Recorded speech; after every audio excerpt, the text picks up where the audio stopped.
મસાર ત્રીસભાઈ રાજેશભાઈ છે। હું ધોરણ 8 માં અભ્યાસ કરું છું। હું આજે મારા સપના ભારત વિશે સ્પીચ બોલવાનું હતું તો સૌ શાંતિથી જાણજો। હું ભારત દેશનો રહેવાસી છું અને મને મારા દેશ પર ખૂબ ગર્વ છે। દરેક વ્યક્તિનું એક સપનું હોય છે, તેમ પણ મારું એક સપનું છે કે હું મારું ભારત દુનિયાનું સૌથી સુંદર અને શ્રેષ્ઠ બને। મારા સપનાના ભારતમાં ચારે બાજુ સ્વચ્છતા છે।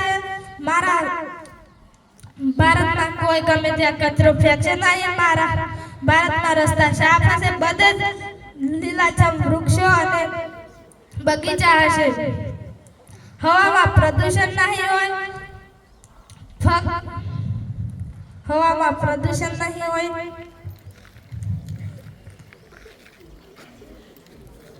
કલર કરતા હશે। હું ઈચ્છું છું કે ભારતના બધા જ બાળકો શાળા જાય અને ખૂબ પણ અમીર હોય કે ગરીબ, દરેક બાળકને ભણવાની તક મળે। જો બધા ભારતીય ભણેલા હશે તો આપણો દેશ ઝડપથી પ્રગતિ કરશે। મારા સપનાના ભારતમાં કોઈ ગરીબ કે ભૂખ્યું નહીં હોય। રહેવા માટે ઘર અને ખાવા માટે પૂરતું ભોજન હશે। જો ભારતીય હળીમળીને રહેશે, દેશમાં કોઈ લડાઈ ઝઘડા હશે નહીં, ફક્ત ભાઈચારો અને પ્રેમ હશે।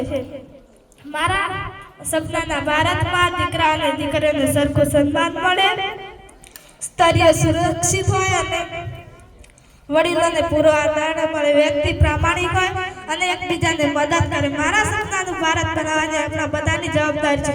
હું અત્યારથી જ ખૂબ ભણીશ, વૃક્ષ વાવીશ, કચરો નહીં ફેલાવું અને જરૂરથી એક દિવસ મારું ભારત મારા સપના જેવું સુંદર બની જશે। અસ્તુ, જય જય ભારત।